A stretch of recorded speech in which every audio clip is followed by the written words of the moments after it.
আপনারাও কুদ্দুর কইয়েন, কিছু মুরব্বী আছেন যারা জিন্দিগিটা চাচা সাধু আন্ডারে দিয়ে দিছেন।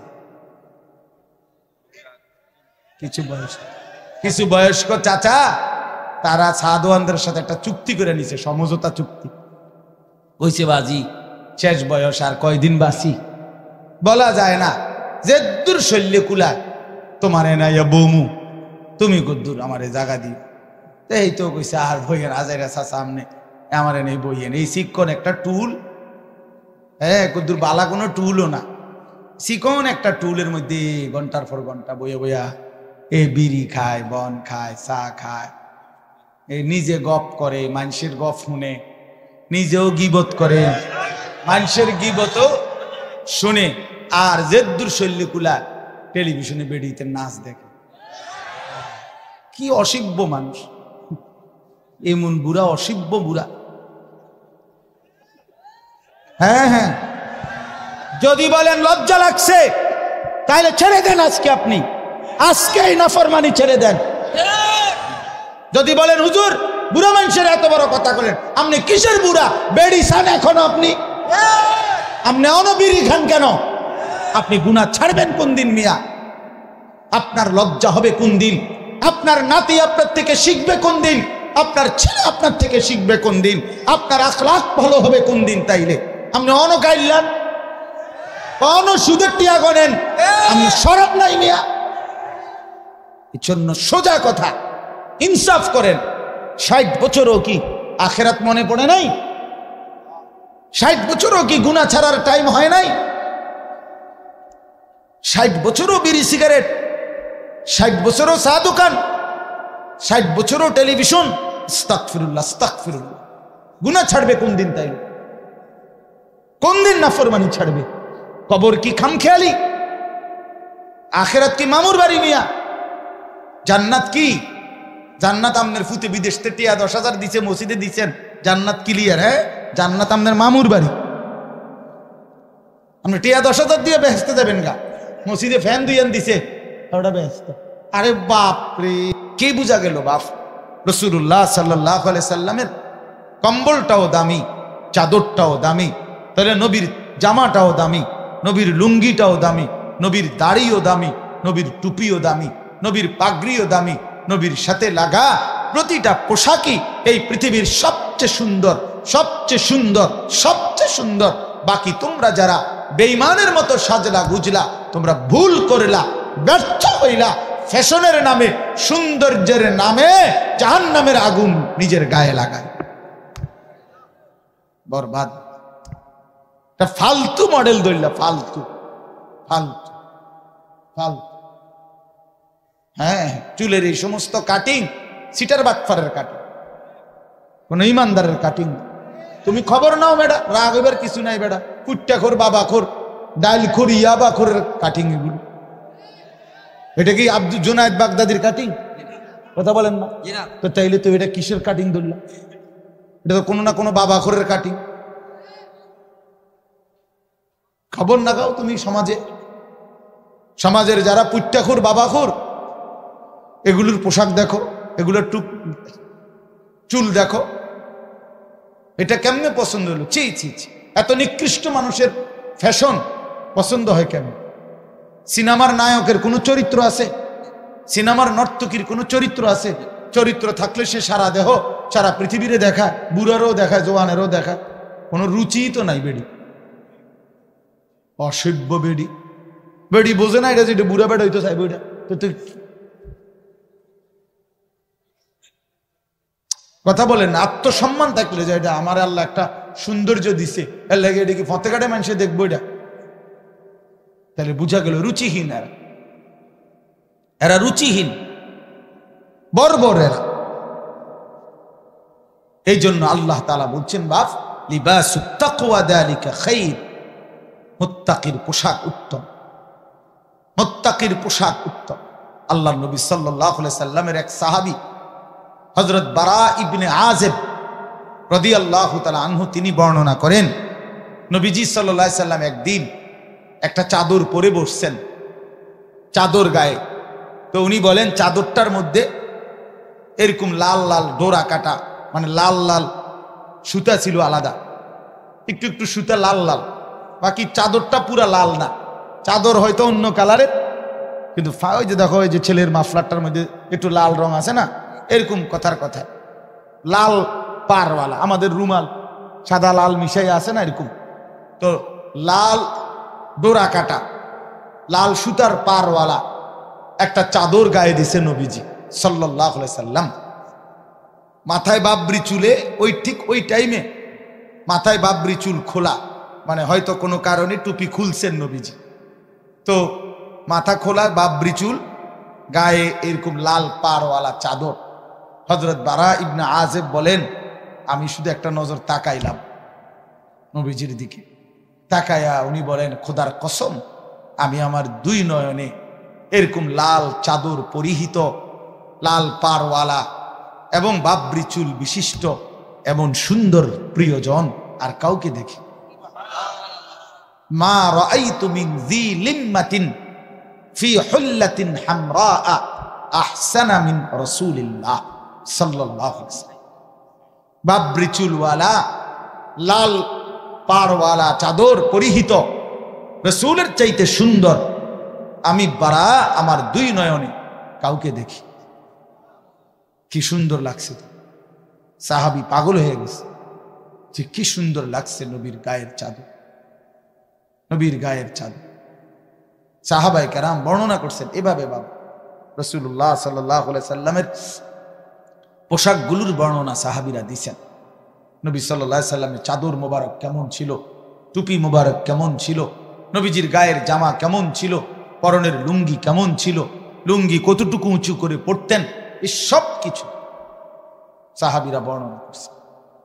আরো একটা ঘটনা বলি, রাসূলুল্লাহ সাল্লাল্লাহু আলাইহি সাল্লামের বিখ্যাত সাহাবী হযরতে ওসমান রাদিয়াল্লাহু তাআলা আনহু, নাম শুনি না আমরা, ইসলামের তৃতীয় খলিফা, নবীজির দুই মেয়ের পরপর জামাতা, এক মেয়ে ইন্তেকাল করছে, তো নবী আরেক মেয়ে ওনার রেখে দিচ্ছে।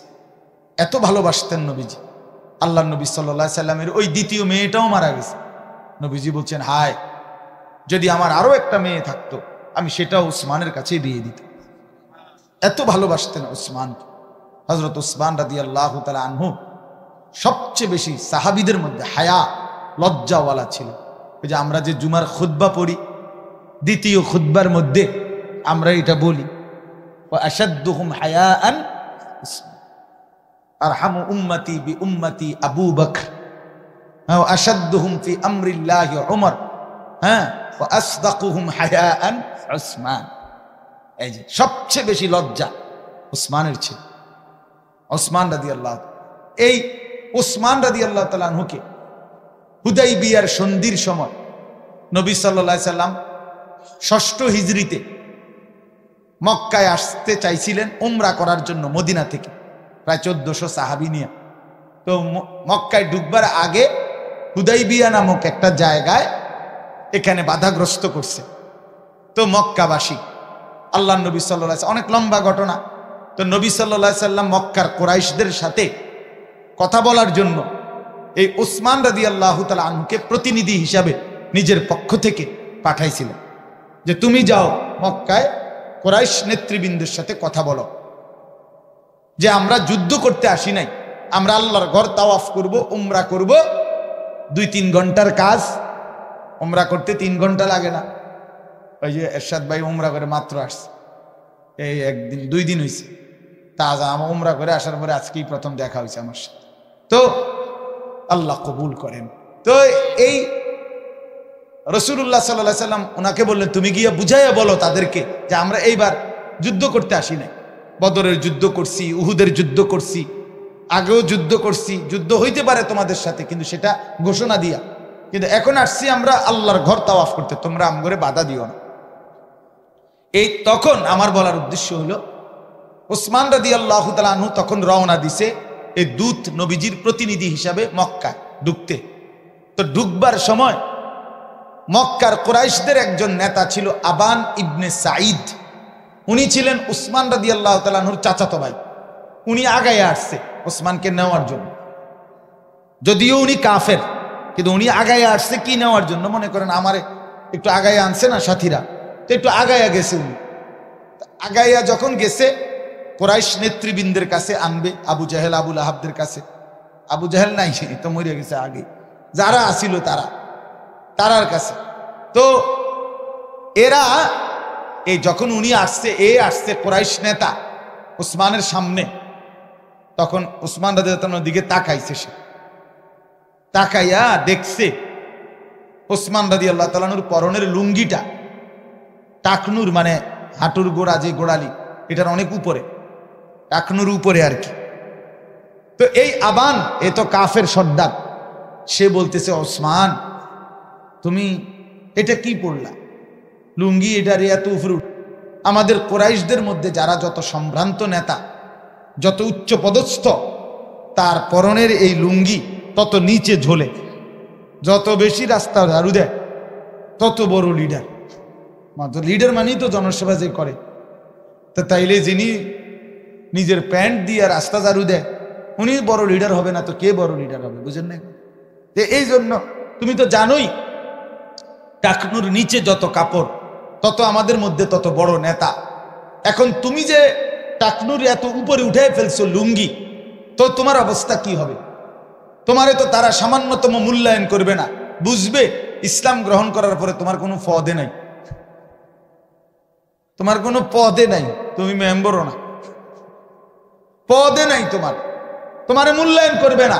কাজে তুমি তোমার ধর্মের ইজ্জতের জন্য এই কথাটা খেয়াল করেন, তুমি লুঙ্গি আরো নিচে নামাও, টাকনুর নিচে নামাও, তাইলে কুরাইশরা তোমারে দেখলে মনে করবে তুমি বড় নেতা, সিনিয়র ব্যক্তিত্ব, তখন তোমার কথার ওজন হবে।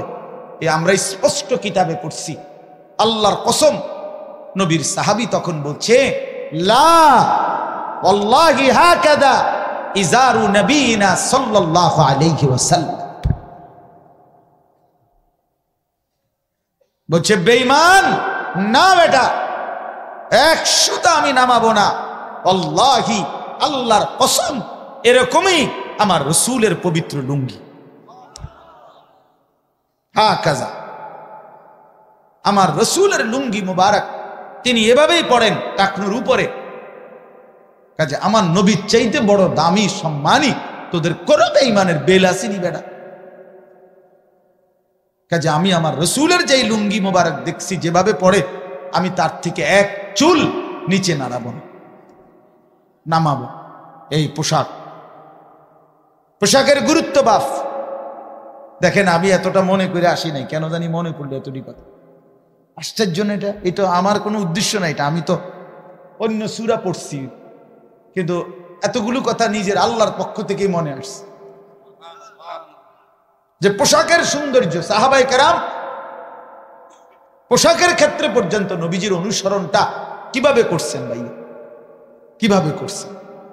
আরেকটা উদাহরণ শেষ বলি, তাহলে আমার আয়াতের তর্জমা বলবো। এরপর হযরত ওমর রাদিয়াল্লাহু তাআলা আনহু, এবার ওনার কথা শুনুন। যুবক ভাই, তোমরা গ্রহণ করার নিয়তে শোনো। এক তো হইল বন্ধু, আমি প্রতিদিন বলি, আমি নিজেও পেরেশানি বোধ করি, জনপ্রিয়তা দিয়া তো ভাইয়া তেমন কোনো কাজ হবে না। প্রিয় ভাই আমার, আমি নিজেও এটা নিয়ে চিন্তিত। মালিকের ইচ্ছা হয়েছে তো মালিক, শ্রোতা আল্লাহর কথা শুনতে চাচ্ছে, কিন্তু মনে করো জনপ্রিয়তার কারণে আসলে যে এই হুজুর এখন একটু জনপ্রিয়, এই হুজুরের ওয়াজ এখন কেউ শুনতে চায়, এই জন্য আইলাম, চাইলাম, উনি মনে কয় কিছু কথা, এই তাইলে তো বাবা লাভ হবে না। আমার জনপ্রিয়তা দিয়া তোমার কি? আমারে যদি 1 কোটি মানুষও চিনে, 10 কোটি মানুষও চিনে ভাইয়া, তো তোমার লাভ কি? তোমার ফায়দা বলো, বলো প্রিয় ভাই, বুঝতে শিখো। আমারে সারা বাংলাদেশও যদি চিনে অথবা না চিনে, এতে কি আসে যায়? তোমার লাভ কি? তোমার আখলাকের কথা বলো, তোমার জিন্দেগি বলো। তুমি যে 365 দিনে খোদার একটা বছরে ফজরের নামাজ পড়ো না, সেটা কি আমার জনপ্রিয়তা দিয়া তোমার পাপ মোচন হয়ে যাবে? তাইলে প্রিয় ভাই, তোমার কথা বলো, নিজের দিলকে প্রশ্ন করো, ইস্তাফতি কলবাক, দিলকে জিজ্ঞেস করো, এ জীবন কেমন জীবন? এই রং তামাশার জীবন। ওই যে দেখেন না গাইতেছে। আল্লাহ রাসূল সাল্লাল্লাহু আলাইহি সাল্লাম বলছেন ইস্তিমাউল মালাহি মাসিয়াতুন, নবীজি বলছে গান শোনা গুনাহ। আল জুলুসু আলাইহা ফিসকুন, গানের মজলিসে বসা প্রকাশ্য ফাসিক, প্রকাশ্য পাপী, কবিরা গুনাহ। ওয়াত-তালাজ্জুযু বিহা কুফরুন, নবী সাল্লাল্লাহু আলাইহি সাল্লাম বলছে গান শুনে যদি কেউ মজা মারে, স্বাদ করছে গিরে মানে ইমান নিছে আর কি। আল্লাহ রাসূল বলছে গান শুনে যদি কেউ মজা পায়, স্বাদ, কুফরুন, তাহলে সেটা কুফরি। কুফরি। রাসূলুল্লাহ সাল্লাল্লাহু আলাইহি সাল্লাম বলেছেন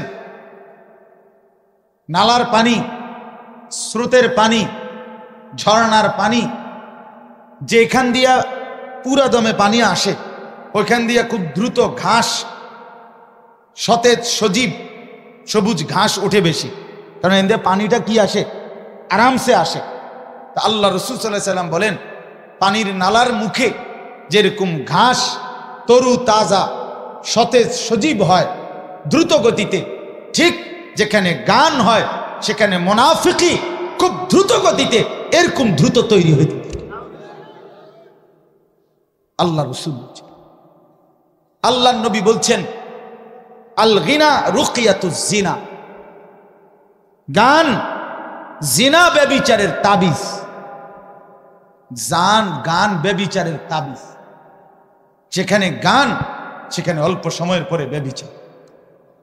নাচতে নাচতে গাইতে গাই যত ব্যভিচারী, তো সেখানে যেখানেই জিনার আড্ডা, যেখানেই ব্যভিচারের আড্ডা, তো সেখানে গান আরেকটি অনিবার্য অংশ।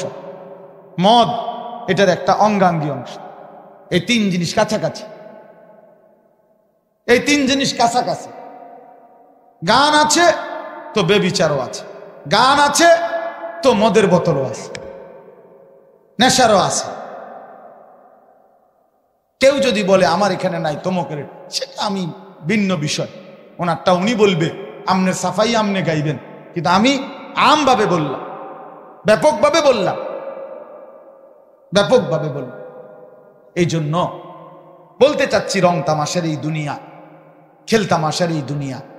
আল্লাহ রাসূল সাল্লাল্লাহু আলাইহি সাল্লাম স্পষ্ট হাদিস আছে, একেবারে আল্লাহর কসম, জুমার খুতবার বই আছে আপনার, ওইখানের খুতবার মধ্যে আছে আল্লাহ নবী সাল্লাল্লাহু আলাইহি সাল্লাম বলছেন আমারানি রব্বি বিমাহকিল মাআজিফ ওয়াল মাজামির, আল্লাহ তাআলা আমাকে দুনিয়ায় পাঠিয়েছেন এই আদেশ দিয়ে যেন আমি বাদ্যযন্ত্র ধ্বংস করি, ভেঙে ফেলি। বাদ্যযন্ত্র ভাঙার জন্য আল্লাহ তাআলা নবীকে পাঠিয়েছেন। এটা নবীজির আগমনের একটা উদ্দেশ্য। অতএব ধর্মের নামে, ধর্মের নামে, ধর্মের নামে, বুজুর্গের নামে, যে কোনো কারো নামে যেখানেই বাজনা বাজবে সেখানেই সেটা গুনাহ, গুনাহ, গুনাহ, গুনাহ। এটা নাফরমানি, নিঃসন্দেহে নাফরমানি, নিঃসন্দেহে, কোনো সন্দেহ। এই জন্য নওজোয়ান তোমাদেরকে মোবারকবাদ, গানের আড্ডা ছেড়ে কোরআনের আড্ডায় আসছো, কোরআনের কথায় আসছো। আমি দোয়া করি তোমরা যে কয়টা ছেলে আসছো, আল্লাহ তোমাদেরকে আগামী দিনের ইসলামের জন্য কবুল করেন ইনশাআল্লাহ। তোমরা পারবা, হাল ছাইরো না, হাল ছাইরো না। কিশোর নওজোয়ান যদি জালেমকে হটাইতে পারে তো কিশোর নওজোয়ান ইনশাআল্লাহ বাংলার জমিনে কালেমার পতাকা উড়াবে, আগামীর নওজোয়ান উড়াবে ইনশাআল্লাহ। যাদের হাতে জালেমের পতন হয়েছে তাদের হাতে ঈমানের বিজয়ও হবে ইনশাআল্লাহ, ইনশাআল্লাহ, কোনো সন্দেহ। আমরা হতাশ না, আমরা হতাশ হই না, আলহামদুলিল্লাহ হতাশ না। আমাদেরও হিসাব কিতাব আছে, আশা নিয়েই ওয়াজ করি। কিশোর নওজোয়ান, আগামী দিনের তরুণ যুবক আল্লাহর দিকে ফিরতেছে, কোরআনের দিকে ফিরতেছে। নতুন বাচ্চা আল্লাহর কোরআনের দিকেই ছুটছে বেশি। রিক্সাওয়ালা, ঠেলাওয়ালা, দিন মজুর, কুলি, দিন আইনা দিন খায়, আজকে তারাও স্বপ্ন দেখে আমার ছেলে হাফেজে কোরআন হবে। এক সমাজের উচ্চ পদস্থ পয়সাওয়ালা ধনী সর্বোচ্চ, সেও স্বপ্ন দেখে আমার ছেলেটা হাফিজে কোরআন হবে। এটা প্রমাণ করে আগামীর পৃথিবী কোরআনের পৃথিবী। মনে রাখ, বাংলাদেশের গলিতে গলিতে, রাস্তার মোড়ে মোড়ে, গ্রামে গ্রামে, পাড়ায় পাড়ায়, মহল্লায় মহল্লায়, শহরে মফস্বলে, রাজধানীতে, সর্বত্র এই যে নুরানি মাদ্রাসা, হাফিজি মাদ্রাসা, এত মাদ্রাসা হচ্ছে, কারণটা কি বলেন ফারুক ভাই? কারণ কি? এত মাদ্রাসা কা? অনেকে কয় তো এত মাদ্রাসা কা, আমিও তো কই বেটা এত মাদ্রাসা কা। এটা তো আমারও প্রশ্ন, এত মাদ্রাসা হচ্ছে কেন? এই এবার উত্তর কি? উত্তর সহজ। উত্তর সহজ হইল, এই জমিনের মধ্যে একটা পাতা পড়ে না আল্লাহর ইচ্ছা ছাড়া। তো এত বড় মাদ্রাসাটা হয়ে গেছে আল্লাহর ইচ্ছা ছাড়া। কি মিয়া, একটা পাতা যেখানে পড়ে না আল্লাহর ইচ্ছা ছাড়া, সেখানে এতগুলো মাদ্রাসা কি আল্লাহর ইচ্ছা ছাড়া হইছে? না, আল্লাহ তাআলা এটাই বুঝাইতে চাইছে, আমি উম্মতের গলিতে গলিতে, আমার বান্দার গলিতে গলিতে আমি কোরআনের ঘর চালু করে দিলাম, যেন আমার বান্দা প্রতিটা মোড়ে মোড়ে, গলিতে গলিতে, রাস্তার কোনায় কোনায়, চতুর্দিকে যেন আমার বান্দার সন্তানরা আল্লাহর কোরআন পড়ে আল্লাহর কোরআনের হাফেজ হয়। আগামী দিনে প্রতিটা গলি গলি থেকে কোরআনের মুজাহিদ, ইসলামের সৈনিক বের হবে ইনশাআল্লাহ। ইনশাআল্লাহ। মনে রাখো, এই সমস্ত সুল্লা মুল্লা, এই সমস্ত বান্দরামি, এগুলো টিকবে না। তোমাকে ওই তামসা, বেডি সাউন্ড আর মোবাইল টিফোন টিকবে না, আমি বললাম। মনে রাখো বন্ধু, আনিস যদি কোনোদিন নাও থাকে পৃথিবীতে, মনে পড়বে একদিন। মনে রাখো ছিলেন, এই রং তামাশার, এই ফুর্তি, এই অসভ্যতা, এই নোংরামি থাকবে না। তোমার ফেসবুকের আব্বাও থাকবে না, তোমার ইউটিউবের আব্বাও থাকবে না, তোমার বড় মোবাইলের আব্বা থাকবে না পৃথিবীতে। আমি বলব, টেলিগ্রাফ নাই, ডাক টিকেটের, ডাক পিয়নের সেই চিঠির প্রচলন নাই, টেলিফোন, তিনটির দ্বারা কথা হইতে, এগুলোর প্রচলন এখন আর আগের মতো নাই। ফিতাওয়ালা ক্যাসেট এখন আর নাই, একটা ক্যাসেট, এগুলো নাই। এটি আমি দেখছি সব দিক। টেলিগ্রাফ আমি দেখছি, টেলিফোন আমি দেখছি, চিঠি আমি ছাত্র জীবনে বাড়িতে তো সবসময় চিঠি পাঠাইতাম, চিঠি দিছি, দেখছি। এরপরে আপনার ফিতাওয়ালা ক্যাসেট দেখছি, সিডি দেখছি, কইডিয়ন নায়িকা। আমার বয়স তো কমপক্ষে 230। হ্যাঁ, জানেন না আপনারা? 230। আপনি কত কত কর? 218। কত 2 বছর কমাই এখন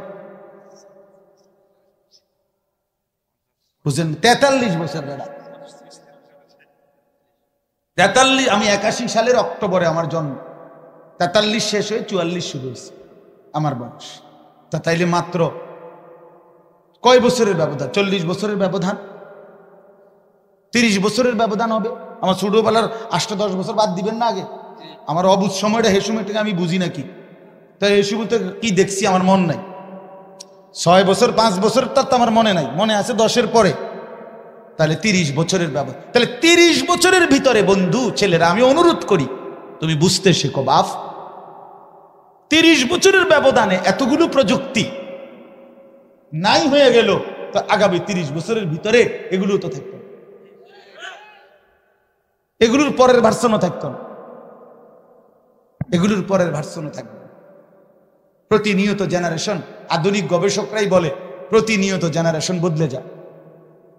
এই যে জেনারেশন, এখন 2 জেনারেশন চলতেছে বিশেষ। একটা হলো জেনারেশন জেড, যেটাকে জেন জি বলে। 1997 সাল থেকে 2012 সালে যারা জন্ম নিছে, যাদের বয়স সর্বোচ্চ এখন 27, এরা জেনারেশন জেড, মানে আধুনিক গবেষক, এদের হাতেই এই স্বৈরাচার পলাইছে। হ্যাঁ, এরা ধরতে পারে না, আন্দাজ করতে পারে নাই, ফ্যাসিস্ট আন্দাজ করতে পারে নাই।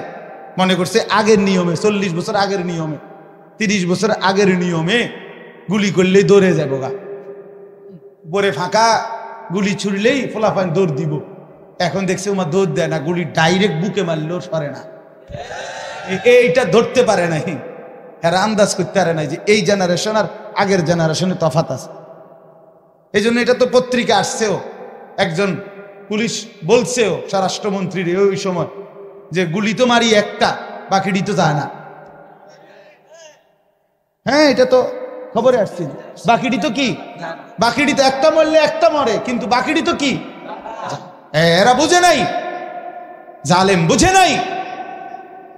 এই জেনারেশন এরা ভিন্ন, এরা গুলির সামনে বুক পেতে দেয়, পিছপা হয় না, পিছপা। তাইলে এই জন্য বললাম ভাইয়া, প্রতিনিয়ত জেনারেশন বদলায়। 2013-র পর থেকে এখন আধুনিক গবেষকদের কথা হলো এখনকার জেনারেশন হলো জেনারেশন আলফা। এরা নতুন জেনারেশন, আরো নতুন, আরো আপডেট জেনারেশন। এই এখনকার ছোট ছোট 7-8 বছরের পণ্ডিত আম করতে বড় পণ্ডিত, আপনারা জানেন না, হেতে কিতাব বোঝে, এতে দুনিয়াটা খাইয়া লাগে। এই এখন পিচ্ছি পিচ্ছি যেগুলো 8-10 বছর গুলো আরো বড় বিচ্ছু, বুঝছেন না? হ্যাঁ, আমরা তো আলহামদুলিল্লাহ, যেহেতু আমার কামে ফোলাফান নিয়ে, এই জন্য আমি এটা নিয়ে খুব পড়ি, শুনি, দেখি। হ্যাঁ, সারাক্ষণ খোঁজ খবর নেই কি হই ছেলে পেলেদেরকে নিয়ে, আর কি বলা যায়, কি করা যায়, কেমনি কি করা। এটা আমার একটা মিশন, ফিকির, আমার আশা। আল্লাহ যেটুকু হায়াত দিছে আমি আমার নওজোয়ান ছেলেদের জন্য বলে যাবো ইনশাআল্লাহ, বলে যাবো ইনশাআল্লাহ। তো এই জন্য বললাম যে ভাইয়া, তোমাদের কাছে অনুরোধ দোস্ত, লম্বা কথা বলতেছিলাম যে নিজেদের বিষয়ে যত্নবান হওয়া। তুমি বুঝতে শিখো, তোমাকে বুঝতে শিখো। কোরআন শরীফে আছে, আল্লাহ তাআলা বলেন, ওয়ালা তাকুনু কাল্লাযীনা নাসুল্লাহা ফাআনসাহুম আনফুসাহুম। আল্লাহ তাআলা বলে, বান্দা আমাকে এই পরিমাণ ভুলে যেও না। এই কথাটা খেয়াল করো ভাই, ছেলেরা খেয়াল করো। আল্লাহ বলে, বান্দা ইমানদার, তুমি আমারে এত লম্বা সময় ভুলে যেও না। বেশি দিন ভুলে গেলে একদিন আমি তোমাকে তোমার আখিরাত, পরকাল, তোমার জীবন থেকে ভুলায় দেব। আমি তোমার আত্মভোলা করে দেব।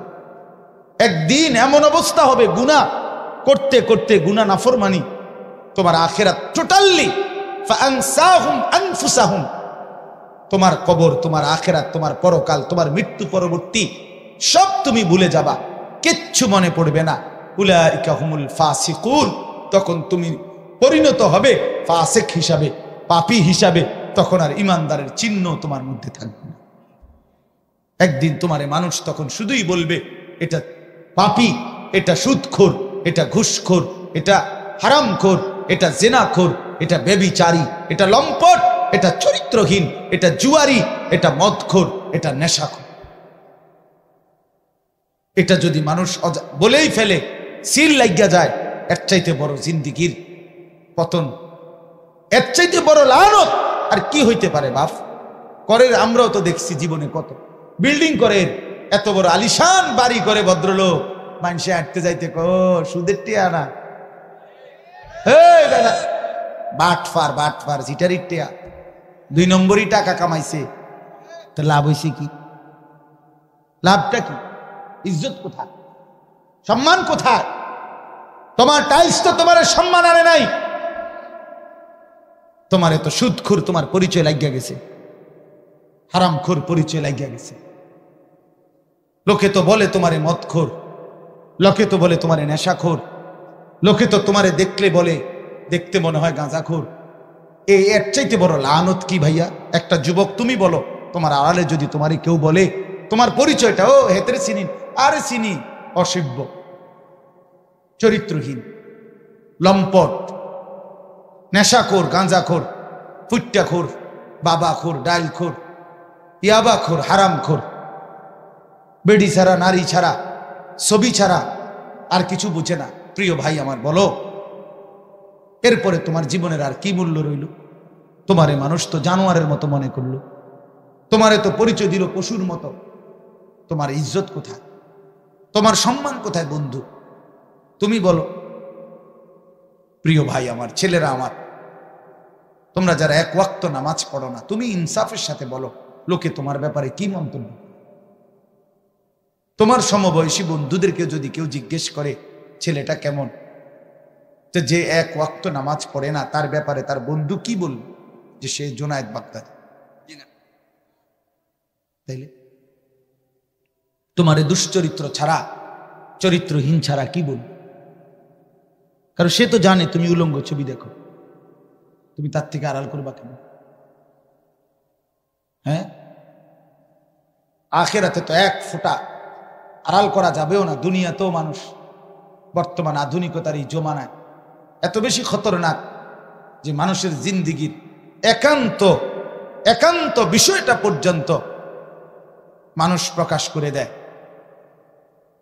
উন্মোচিত হয়ে যায়।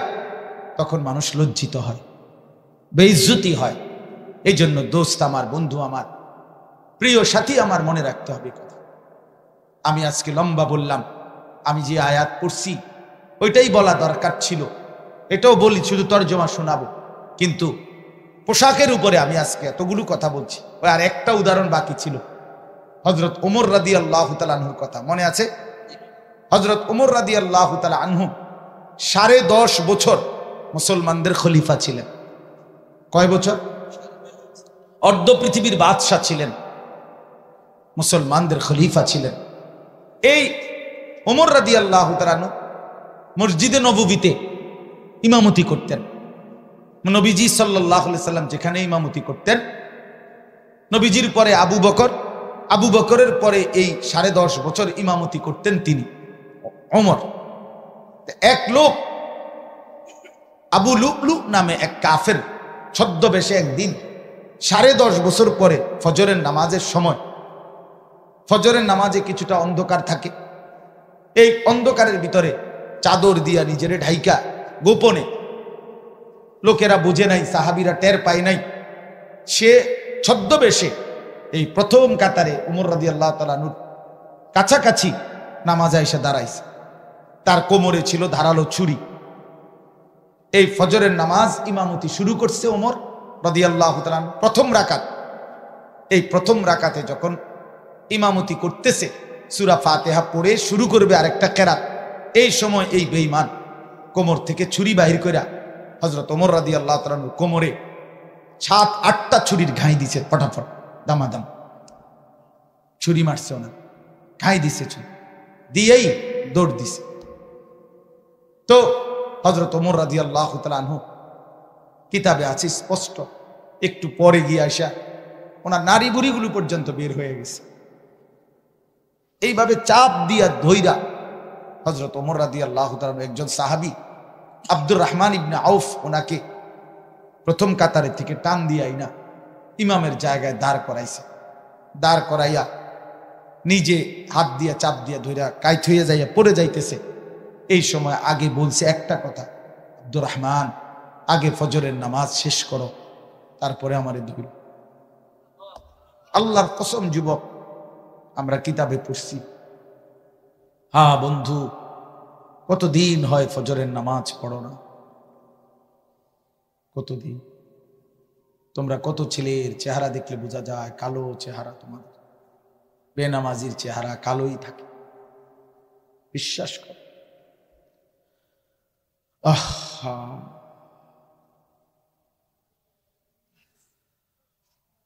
এক বছর কোনদিন ফজরের নামাজ পড়লা না, কেমনে জিন্দিগিটা কাটাও? কেমনে ভোর হয়? সকালবেলা যে ঘুম থেকে উঠো, লজ্জা হয় না? একটা বারও তো বিবেকে একদিন হলো তো আসার কথা যে কিরে ভাই, আমি তো একজন মুসলমান, আমার তো একজন আল্লাহ আছে, আমার কি কোনোদিন আমি ফজরের নামাজ পড়বো না? এত পাষাণ, এত নির্মম মুসলমানের কলিজা এত শক্ত হয় কি পরিমাণ কাঁদছে নবী আমাদের জন্য, ফজরের পর্যন্ত সারাটা রাত আমাদের জন্য কাঁদছে। যার জন্য সারা রাত কাঁদলেন, 10 জন 5 জন 4 জন করে করে দলে দলে লোক আসতেছে, দেখতেছে, কাঁদতেছে। মানুষের মধ্যে খবর হয়ে গেছে না যে আমিরুল মুমিনিন রে কি করছে, ছুরি মারছে। দলে দলে মানুষ ছুটে ছুটে আসতেছে।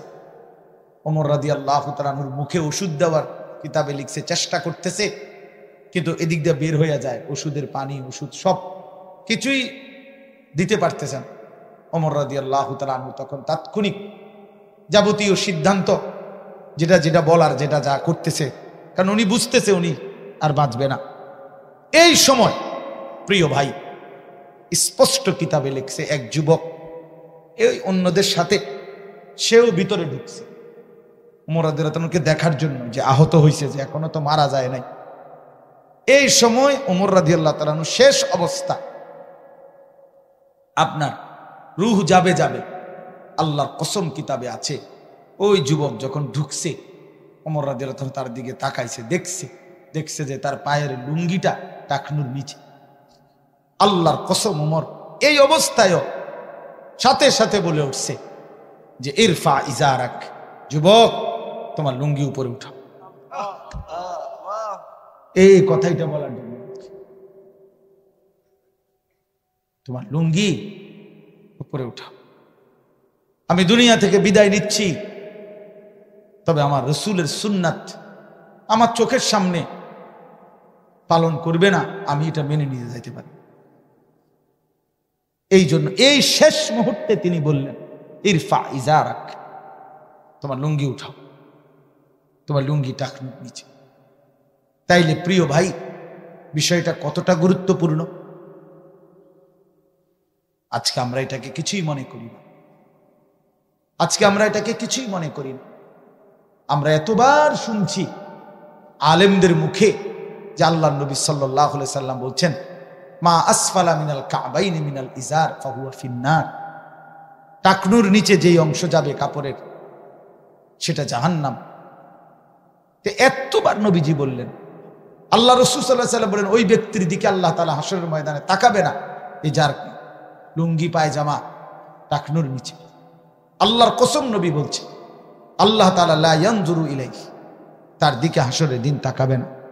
তো আল্লাহ যদি না তাকায়, তুমি নাফরমানকে মুক্তি দিবে কে? তোমারে মুক্তি দিবে কে? এই জন্য আজকে নিয়ত করো। কথাটা যেহেতু প্রসঙ্গ কেন জানি হয়ে গেল, পোশাকের উপরেই এতগুলো কথা বলে ফেললাম। আমরা ওয়াদা করি আজকে, তোমরা কমপক্ষে যারা আসছো, আমি তোমাকে ভীষণ মহব্বত করি, তোমরাও আমারে মহব্বত করো, আমি জানি এটা। ভালোবাসার এই দাবিতে চলো আজকে এই কুয়াশার অন্ধকার রাতে নিয়ত করি যে আমরা আমাদের পোশাক ইসলামী বানাবো, এবং টাকনুর নিচে লুঙ্গি পায়জামা প্যান্ট পরবো না ইনশাআল্লাহ। কি পরবা না কও, কি কও এটা কও, কথা এটা কও যে টাকনুর নিচে লুঙ্গি প্যান্ট পায়জামা পরবো না, এটা পুরোটা কও। ছেলেরা বলো, দিল থেকে বলো, বাপ তুমি পারবা ইনশাআল্লাহ। নওজোয়ান পারে, সব পারবে ইনশাআল্লাহ। নওজোয়ান হিম্মত করলে আল্লাহ তাআলার রহমত উপচে ওঠে। একটা দেশে 7টা যুবক পুরা জাতির বিপরীতে ঈমান আনছিল। আল্লাহ তাআলা বলছে ওই যুবকদেরকে তোমরা ঘুমাও, তোমরা ঘুম পাড়াইলাম, আর তোমাদের ঈমানের উপরে আমি আল্লাহ খুশি হয়ে পুরা জাতি সংশোধন আমি করে দেব। এই 7 যুবক ঘুমাইছে 309 বছর। 309 বছর পরে আল্লাহ তাদেরকে ঘুম থেকে জাগায়া বলছে যাও এখন এলাকার যাও, গিয়া দেখো, দেখলে দেখবা গোটা জাতীয় ইমানদার, জাতির বাদশাহ ইমানদার। আসহাবে কাহাফ, যুবকের ঈমান আল্লাহ এত খুশি। মক্কাবাসী শুনতে চাইছে নবীজির কাছে কিচ্ছা, যে নবী আল্লাহ নবীর কাছে বলছে আসহাবে কাহাফের ঘটনাটা বলো। নবীজিকে বলছে, আল্লাহ তাআলা জিবরাইল পাঠাইয়া বলতেছে বন্ধু ঘটনাটা আমি কই, নাহনু নাকুসসু আলাইকা নাবাআহুম বিল হক, আপনার কাছে পুরো ঘটনা সঠিকভাবে আমি কই, আগে আমি কই। ইন্নাহুম ফিতয়াতুন, ঘটনাটা হইল তারা ছিল কয়েকজন যুবক। কথা শুরুই করছে, ঘটনার শুরু। ইন্নাহুম ফিতয়াতুন, তারা ছিল কয়েকজন যুবক, মানে যেন কথাটা কইছেই আল্লাহ বড় মহব্বত। তারা ছিল আমার কিছু প্রিয় যুবক বান্দা। আমানু বিরাব্বিহিম, যারা আমার উপরে ঈমান আনছিল। ওয়াজিদনাহুম হুদান, আমি আল্লাহ তাদের ঈমানের বরকতে, তাদের হেদায়েতের যোগ্যতা আমি আরো বাড়িয়ে দিলাম। ওয়া রাবাতনা আলা কুলুবিহিম, ঈমান তাদের কলজার মধ্যে শক্ত রশি দিয়া মজবুত করে বেঁধে দিলাম, গাঁটটি বাইন্ধা দিছি। আল্লাহ বলছে আমি ঈমান বেঁধে দিছি, তাদের বাইন্ধা দিছি, যে কোন তুফানে দুশ্মনের আর কোন ষড়যন্ত্রে, জালেমের আর কোন জুলুমে ঈমান এক চুল যুবকের নড়বে না ইনশাআল্লাহ। তুমি এমন ঈমানদার, তুমি এমন যুবক হও। আল্লাহ তাআলা আমাদের সন্তানদেরকে কবুল করে নেন। আমাদের বাবারা, বয়স্ক বাবারা, আপনারা দোয়া করে দেন ওদেরকে। কোন চাচা আপনারা দোয়া করছেন কিনা? ছেলে করে দোয়া করেন। আপনারাও কুদ্দুর কইয়েন। কিছু মুরব্বী আছেন যারা জিন্দিগিটা চাচা চা দোয়ানদারে দিয়ে দিছেন।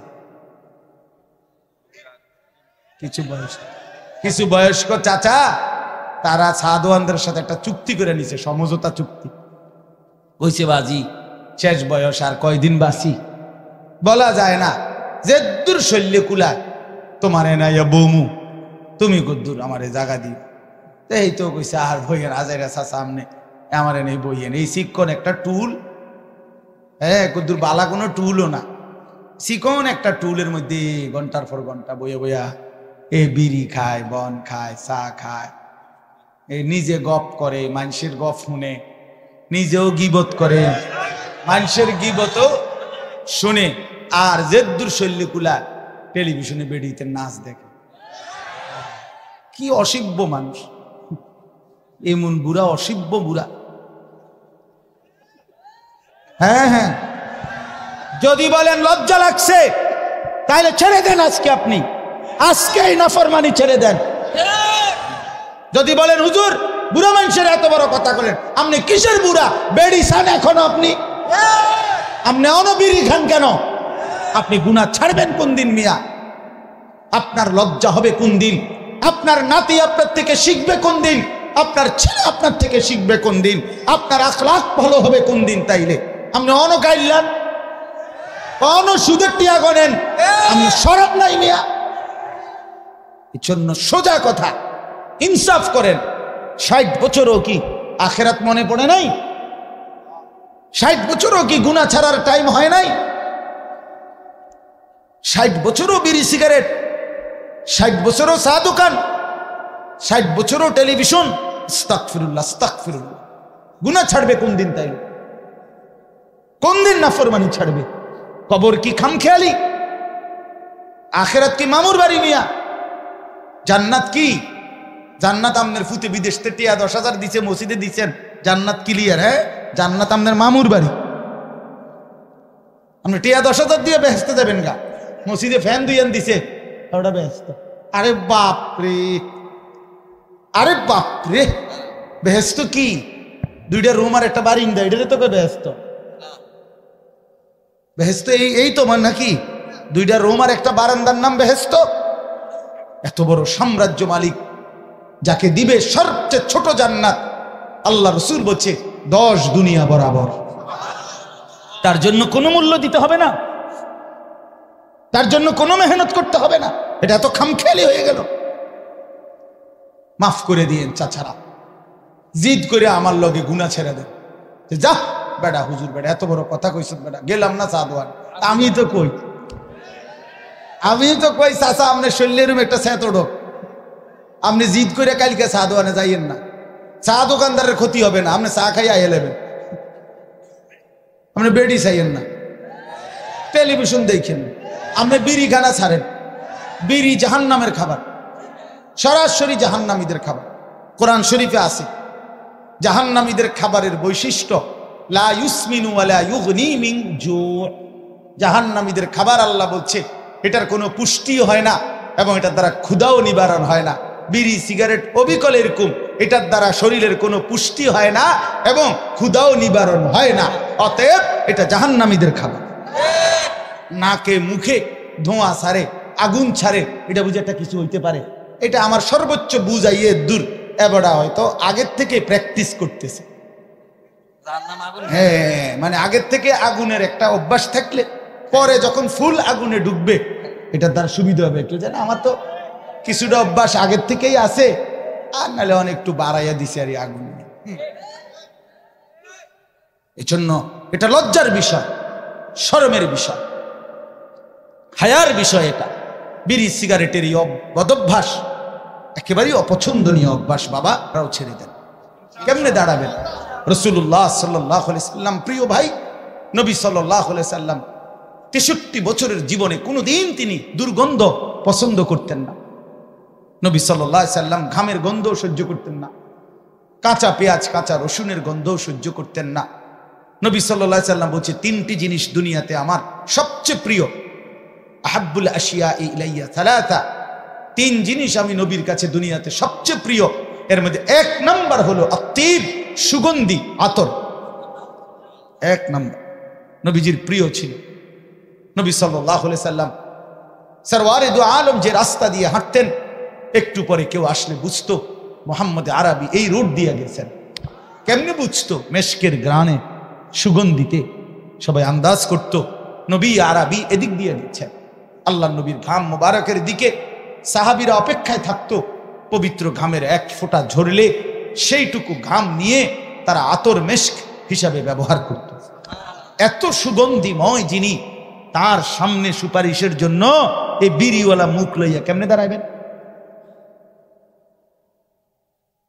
কথা বলেন না কেন? হ্যাঁ, হাসরের ময়দান কি সুপারিশের কোনো নিয়ম কানুন নাই? অনেকেই না না নিয়ম কানুন না, অনেকেই বুঝছে আমি আমার গুনাহ আমি করতে থাকি, নবী আছে গেলেই জান্নাত। আরে বাপরে, এটা কে বললো বলেন? আপনি কইছেন তো? কে কইলো? জিগান আপনি নাই করে আপনি জিগান না, কথা বলেন। রাসূলুল্লাহ সাল্লাল্লাহু আলাইহি সাল্লাম যে সুপারিশ করবে, এটার কি কোনো নিয়ম কানুন নাই? কথা বলেন না, কোনো আইন কানুন আসেনি? তাইলে অবশ্যই আইন কানুন আছে, অবশ্যই নিয়ম কানুন আছে। নিয়ম কানুন থাকবে না কেন? বিধিনিষেধ থাকবে না কেন? নবী বুঝি বলছে, উম্মত তুমি মৃত্যু পর্যন্ত আল্লাহর নাফরমানি করতে থাকো, আমি তোমারে বেহেশত দিব, এটা নিয়ে সুপারিশ। তা আপনারা কি বুঝলেন? অনবরত মিথ্যা, অনবরত অন্যায়, এটা তো ঠিক না বাবা, এটা তো ঠিক না। আপনাদের কাছে আমি অনুরোধ করলাম, রাসূলুল্লাহ সাল্লাল্লাহু আলাইহি সাল্লাম নিয়ত তো আসিল ওমর ফারুক ভাইয়ের কারণে, মানে নরম কইতাম ফাইলামে দোনা শক্ত হয়ে গেছে, মাফ করে দিয়ে, মাফ করে দিয়ে। আল্লাহ তাআলা আমাদের দিল বদলায় দেন, আল্লাহ তাআলা আমাদের জিন্দেগি বদলায় দেন। যুবক ভাই, আল্লাহ তাআলার নবী সাল্লাল্লাহু আলাইহি সাল্লাম মানুষকে কালেমার দাওয়াত দিতে গিয়ে 40 বছর বয়সে খুব পেরেশান ছিলেন, খুব পেরেশান ছিলেন। এই শেষ করে দিচ্ছি প্রিয় ভাই, আল্লাহ নবী সাল্লাল্লাহু আলাইহি সাল্লাম ভাবতেছিলেন, হায় মাওলা, আপনি আমারে এই সারা পৃথিবীর মানুষের ইসলাহ সংশোধনের দায়িত্ব দিলেন, কিন্তু চারদিকে তাকাইয়া নবী দেখে, হায় হায়, মানুষের মধ্যে সমস্ত নাফরমানি, 16 আনা, চুরি ডাকাতি জিনা ব্যভিচার মদ জুয়া খুন ধর্ষণ নারী নির্যাতন ছিনতাই রাহাজানি কুফর শিরিক মূর্তি পূজা সব 100 ঠিক না? যখন নবীজি কালেমার দাওয়াত শুরু করছেন তখনকার পরিবেশটা কেমন ছিল? সকলেই কি জঘন্যতম পাপে লিপ্ত। তো নবীজি সাল্লাল্লাহু আলাইহি সাল্লাম ভীষণভাবে চিন্তিত হয়ে গেলেন, হায় হায় আমি কেমনে শুরু করুম, কোনান দিয়ে ধরমু, আগে চোরেরে ঠিক করবো না ডাকাইতেরে আগে ঠিক করবো, কোন দিক দিয়া ধরমু লাইন? সব তো পাপে ভরা, জাহিলিয়াত, অন্ধকার। তো এই সময় নবী সাল্লাল্লাহু আলাইহি সাল্লামের চিন্তা পেরেশানি, মনে হয় যেন কোমর বাঁকা হয়ে যাচ্ছে, অর্থাৎ টেনশনে, মানে বুঝাইতে চাইতেছে একদম অস্থির হয়ে যাচ্ছে নবী। আহা আমি কি করব? আবার আল্লাহ বলে দিছে, ফাস্তাকিম কামা উমিরতা, আপনাকে যে আদেশ করছি এক চুল নড়বেন না, আপনার মেহনত চালায় যাবেন, সুখে দুঃখে আপনারে মূল্যায়ন করুক আর অবমূল্যায়ন করুক, পাথর মারুক আর ঢিল মারুক, আপনার জিম্মাদারি থেকে আপনি এক চুল নড়বেন না। এবার প্যারেশানিটা বুঝি, একে তো সদর বদর মানুষ বেশি, সব আবার কইছে লরম সরম যাইতো না, করতেই হবে এটা, তাহলে কেমন ভারী বোঝা নবীজির কাঁধে। তো আল্লাহ তাআলা বলছে, বন্ধু আপনি কাজটা শুরু করেন, সিদ্ধান্ত নেন করবেন, আপনি শুরু করেন, আপনার কাজটাকে সহজ করার জন্য যা যা প্রসেসিং করতে হয় সব আমি আল্লাহ করে দেব। এই 1 নাম্বার, আলাম নাশরাহ লাকা সাদরাক, আমি আপনার দিল, আপনার ভেতর, অন্তরাত্মার ভিতরে ঈমান, ইলম, হিকমত, তাকওয়া, বীরত্ব, হিম্মত, ইস্তেকামাত, আর্থিক যত অন্তরের আভ্যন্তরীণ যত গুণ দরকার আমি সব আপনার অন্তরে 16 আনা ভরে দেব। আলাম নাশরাহ লাকা সাদরাক, আপনার দিল খুলে দেব। দেখবেন আপনি জমিনে বসে আরশে আজিম দেখবেন।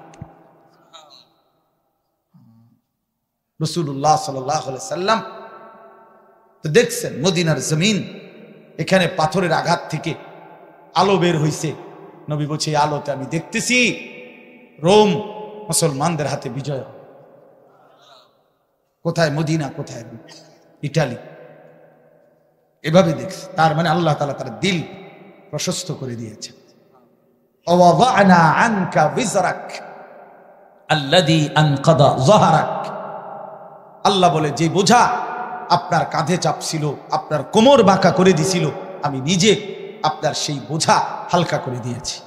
অর্থাৎ আপনি শুরু করছেন, ইমানদার হইতে শুরু করছে, একজন দুইজন তিনজন করে করে মুসলমান হচ্ছে, আপনার বোঝা হালকা হইতেছে, লোক আপনার দিকে আসতেছে, করতে থাকেন, বলতে থাকেন।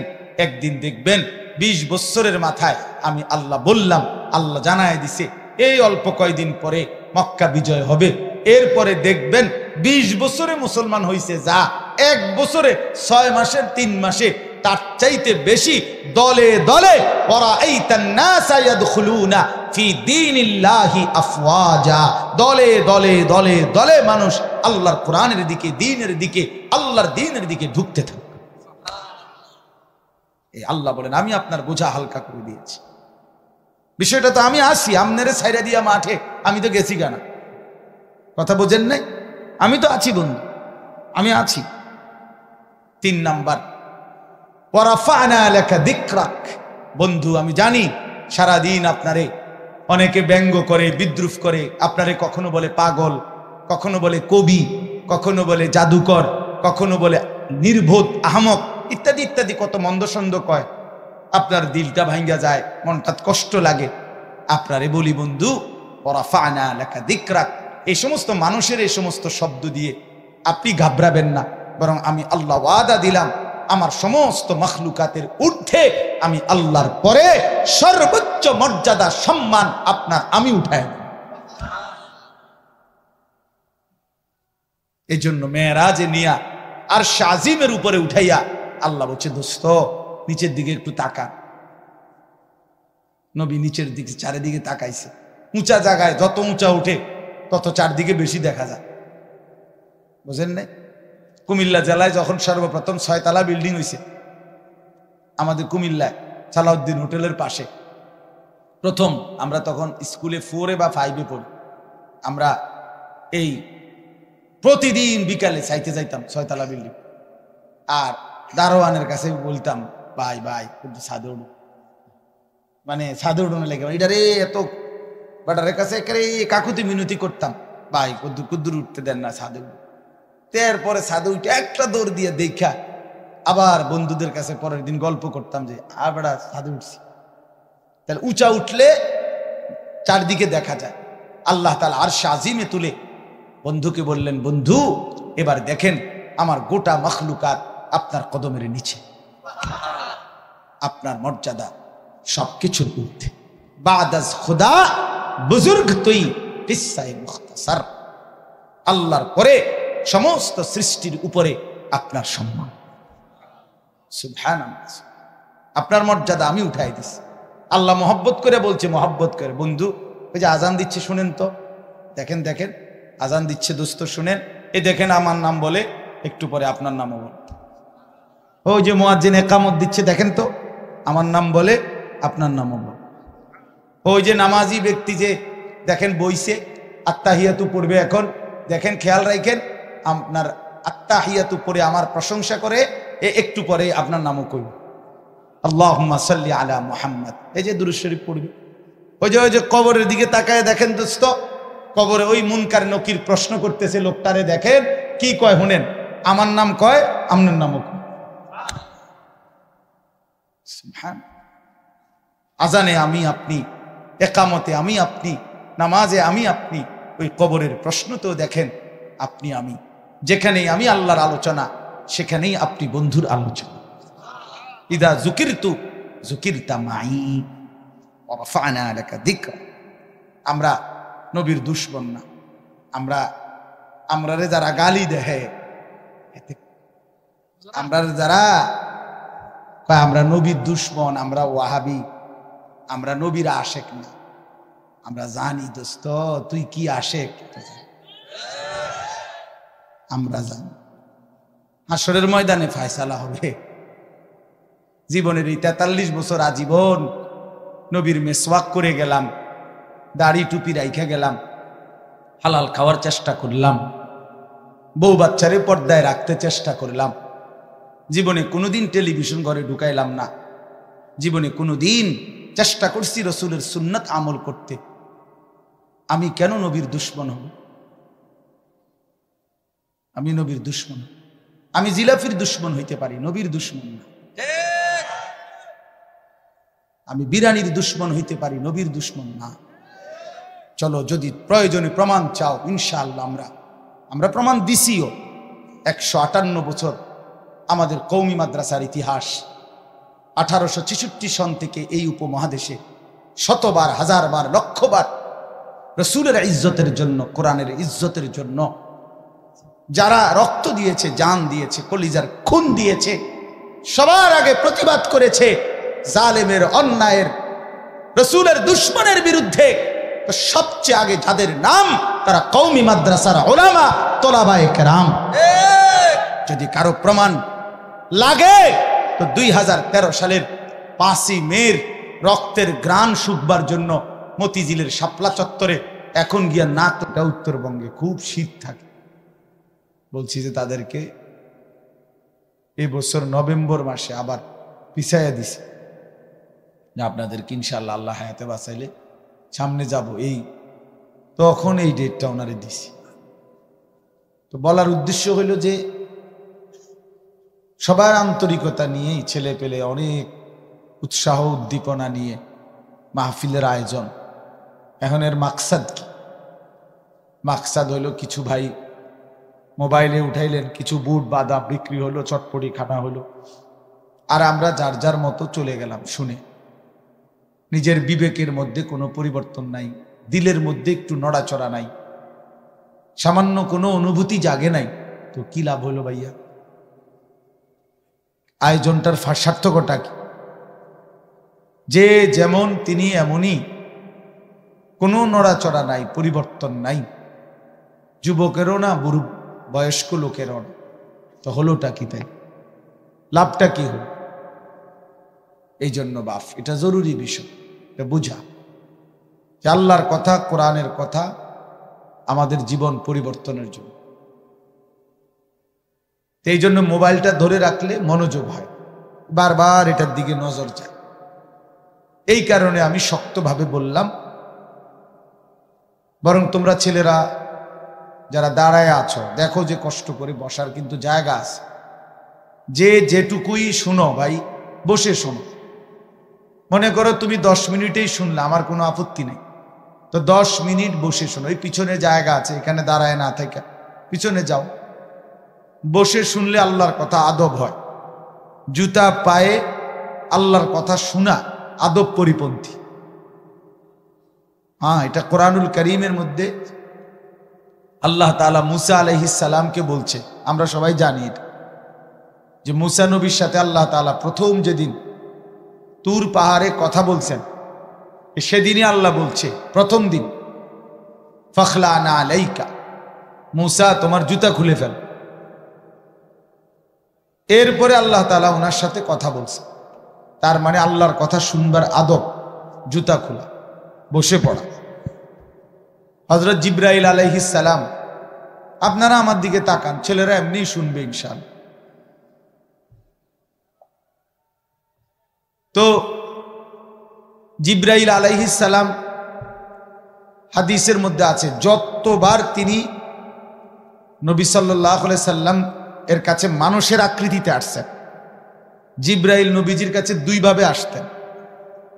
কখনো অদৃশ্যভাবে আসতেন, যেটা নবীজি টের পাইতেন, সাহাবীরা দেখতো না, বুঝতো, নবীজির চেহারা দেখে বুঝতো জিবরাইল আসছে।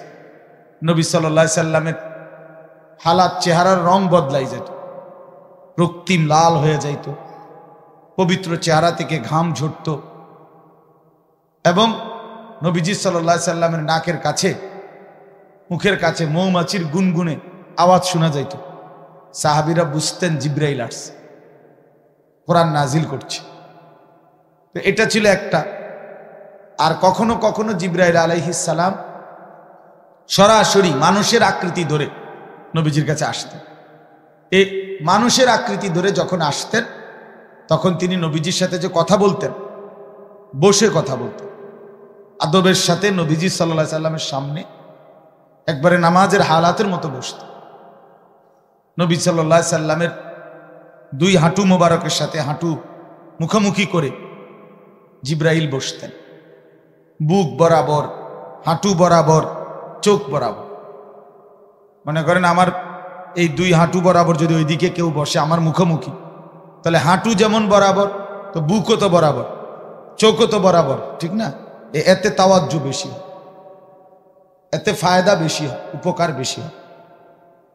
চোখের সাংঘাতিক পাওয়া, নজরের বরকত। এই কারণে এই দুইটা কথা মিলাইয়া বললাম। একটা হলো আল্লাহর কথা শুনতে বসতে হয়, জুতা খুলতে হয়। এজন্য দাঁড়াইয়া আল্লাহর কথা শোনা আদব না। হ্যাঁ, একান্ত নিরুপায়, জায়গা কোনোভাবেই আর নাই, অথবা জায়গাটাই এমন যে দাঁড়ানো ছাড়া উপায় নাই, এমন কোনো পরিস্থিতি হতেই পারে। তো সেটা তো বিশেষ কারণ, তার জন্য দাঁড়ায় থাকলে অন্য বিষয়। এখন এরপরও যে ছেলেগুলো দাঁড়ায় রয়েছে, হইতে পারে এদের কারণ হলো এদের ফ্যান্ট এত সিফা যে এইটিতে বইতারে না। এটা শাস্তি স্বরূপ দাঁড়াইয়া থাকতে হয়। কারো কারো অভিশপ্ত জীবন যে ফ্যান্ট, আল্লাহর লানত এমন ফ্যান্ট যে এমন সিফা, এইটা দিয়ে আর বইতারে না। মানে তার বিচার দুনিয়াতেই চলতেছে, বুঝছেন না কথা? দুনিয়াতেই বিচার চলতেছে। কারণ হাসরের ময়দানে আল্লাহ তাআলা বলছে মানুষগুলো দাঁড়িয়ে থাকবে পেরেশানির মধ্যে। এই জন্য এই সিফা প্যান্টের কারণে অনেক, আমি দেখছি অনেক ছেলে পেলে তাই না এটারে কোনো রকমে ঠ্যাং সরাইয়া কোনো রকমে বসে, মানে বেচারারে বসতে কইলে নিচে বইতে পারে না, পেশাব করতে পারে না, শরীর কুদ্দুর নাড়াইতে চাড়াইতে, এত চিপা টাইট প্যান্ট।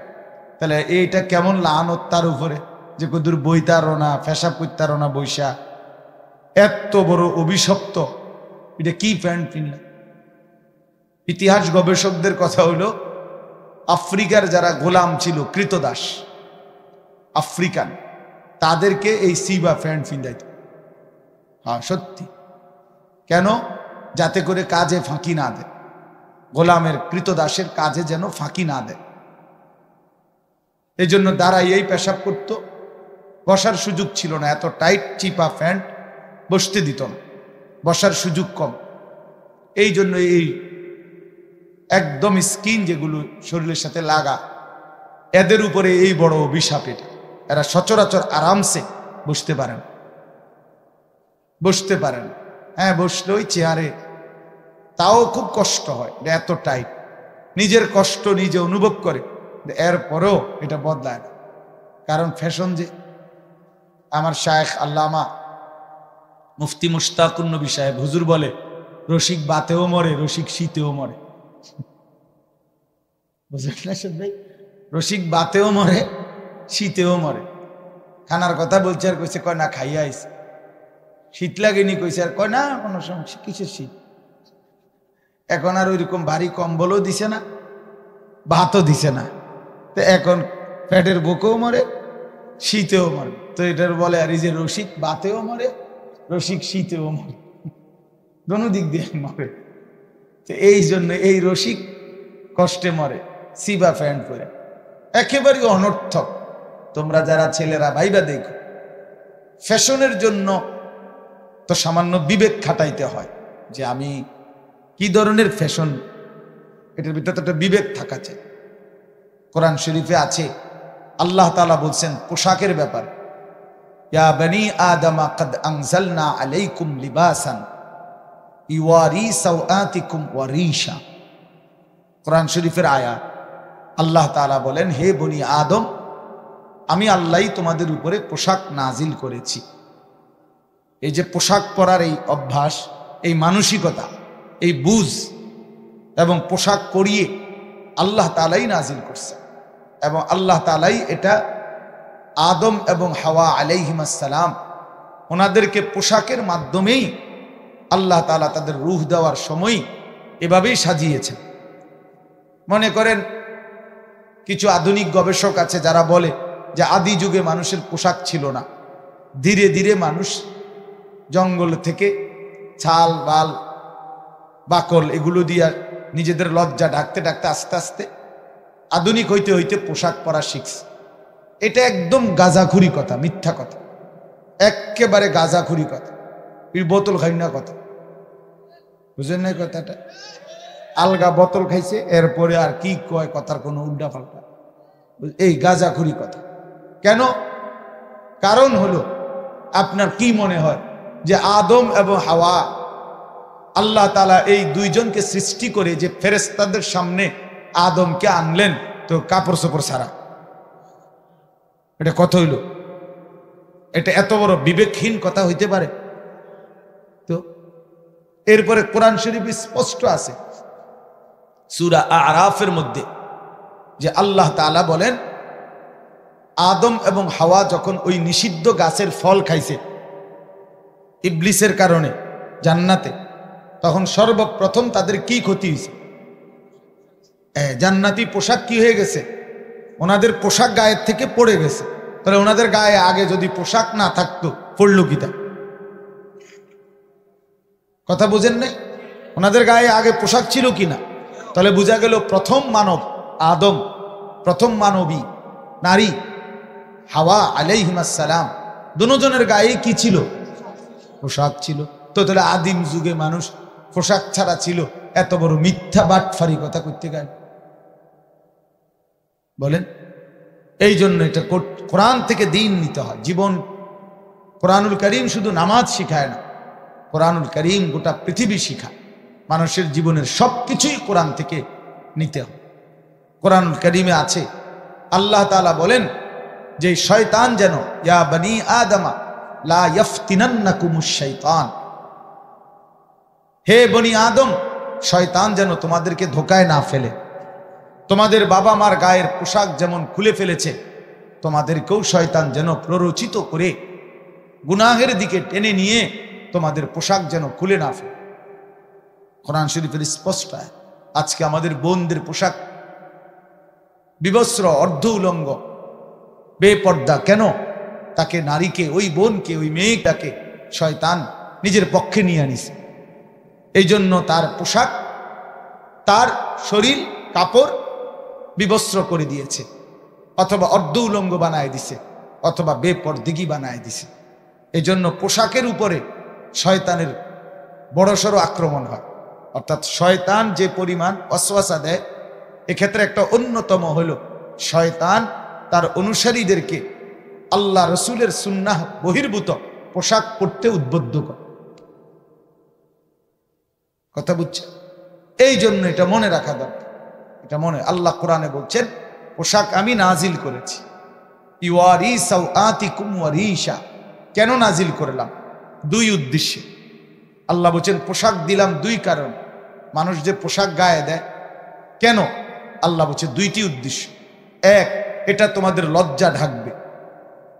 দুই, ওয়ারিশা, এটা তোমাদের সৌন্দর্য বর্ধন করবে। এক নাম্বার তোমাদের লজ্জা ঢাকবে, দুই নাম্বার তোমাদের সৌন্দর্য বর্ধন করবে, সৌন্দর্যের উপকরণ। তাহলে লজ্জা ঢাকবে, সতর ঢাকবে। তাহলে এক পুরুষের কোমর থেকে নিয়ে হাঁটু পর্যন্ত তার পূর্ণ সতর। আর এটা যদি শরীরের এই অঙ্গ, রান, পিছনের অংশ যদি কাপড় পরার পরে, প্যান্ট পরার পরে বুঝাই যায়, তো সতর ঢাকলো কই? এটার তো দৃশ্যমানে বুঝাই যায় শরীরটার গঠন কেমন, স্বাস্থ্যের ফিগার কেমন, এটা তো বুঝাই গেল পুরা।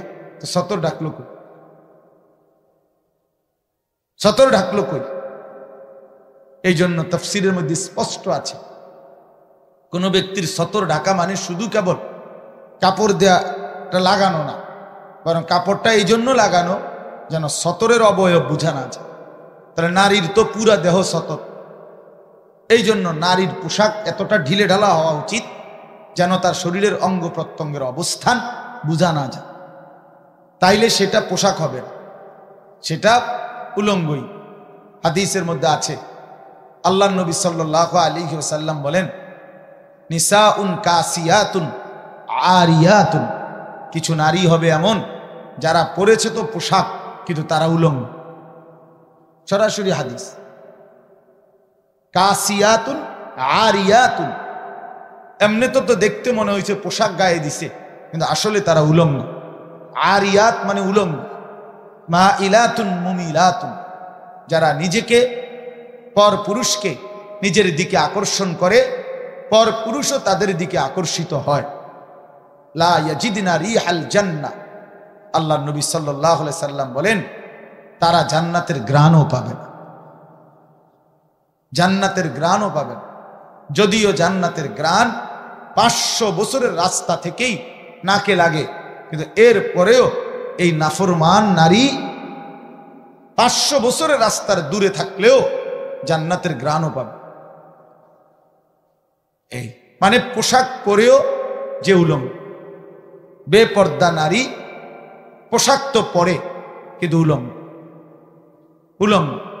জামা তো গায়ে দিছে, রঙ্গিলা বোরকা তো একটা পড়ছে, কিন্তু এতটা টাইট যে তার অঙ্গ প্রত্যঙ্গ বোঝা যায়। তো পর পুরুষ তো আকর্ষণ হয় কিন্তু তার জাহান্নাম নির্ধারণ।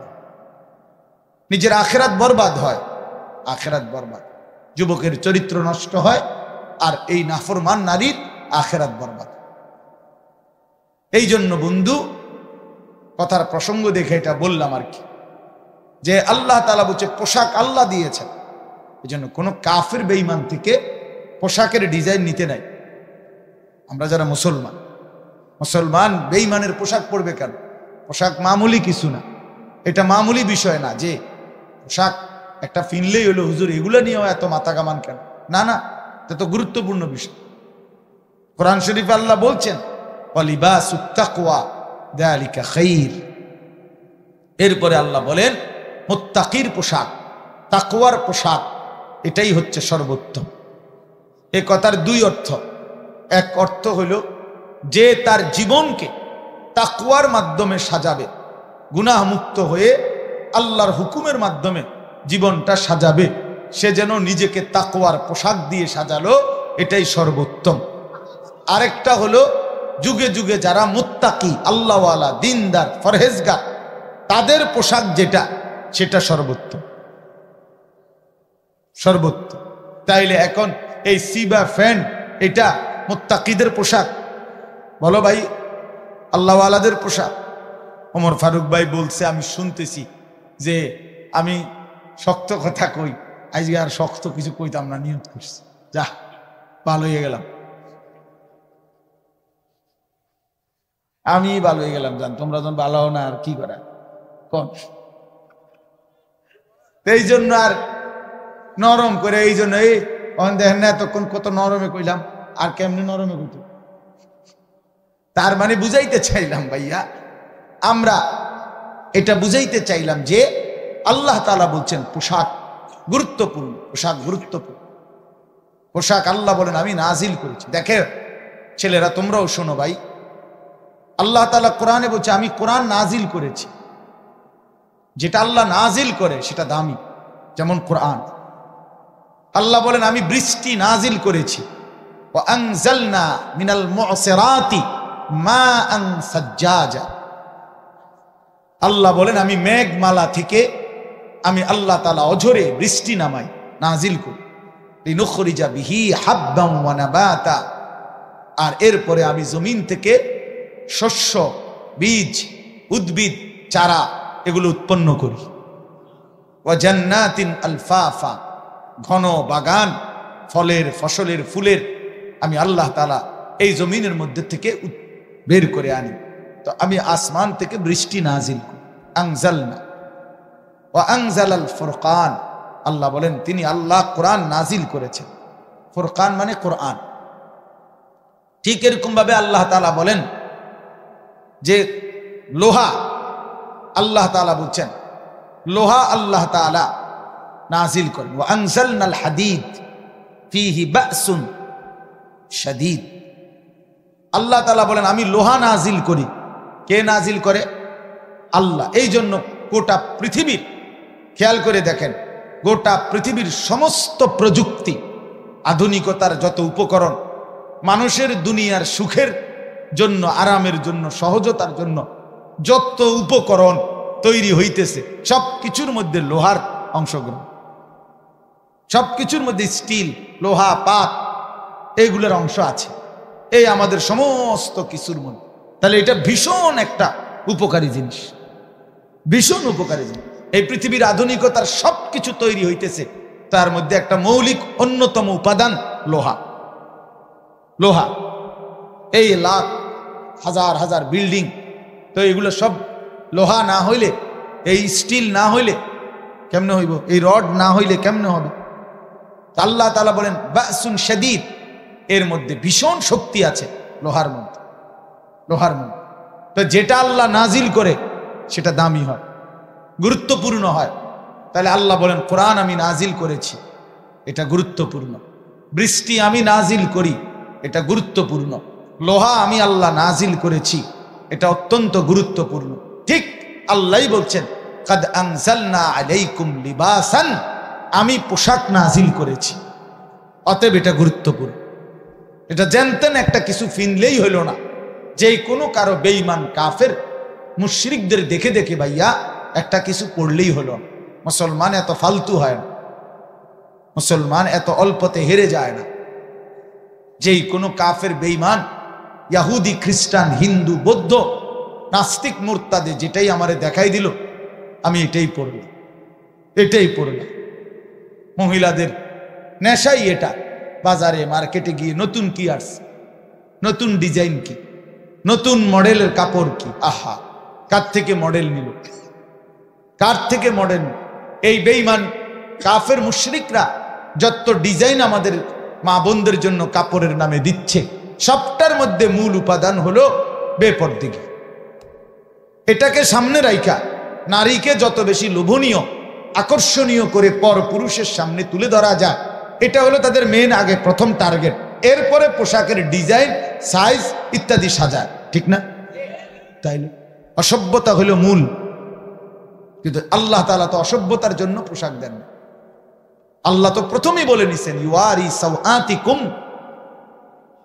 কেন তোমাদের পোশাক নাজিল করলাম? তোমাদের লজ্জা ঢাকবে। একমাত্র মানুষ, এই পৃথিবীর সব প্রাণীর দিকে তাকায় দেখেন, গরু, ছাগল, কুকুর, বিড়াল, এরা এদের লজ্জাস্থান নিজ দেহের কোনো অংশ দিয়া ঢাকে। আল্লাহ কুদরতিভাবে এভাবে রাখছে, লেজ দিয়ে, দুই পায়ের অবস্থান দিয়ে তারা তাদের লজ্জাস্থান ঢাকতে পারে। কিন্তু একমাত্র মানুষ, পুরুষ কিংবা নারী, কেহই পোশাক ছাড়া তার লজ্জাস্থান ঢাকতে পারবে। সিস্টেম আছে কোনো? না। শরীরের অঙ্গ দিয়ে লজ্জাস্থান ঢাকার কোনো সিস্টেম তার সিস্টেমে নাই। তাকে লজ্জা ঢাকতেই হবে পোশাক দিয়ে, পোশাক দিয়ে। এই জন্য আল্লাহ বলছেন পোশাক আমি নাজিল করেছি ইউয়ারি সাওআতিকুম, এটা তোমাদের লজ্জা ঢাকবে। এই জন্য ওয়ারিশা, এবং সৌন্দর্য হবে, পোশাকের সৌন্দর্য হবে।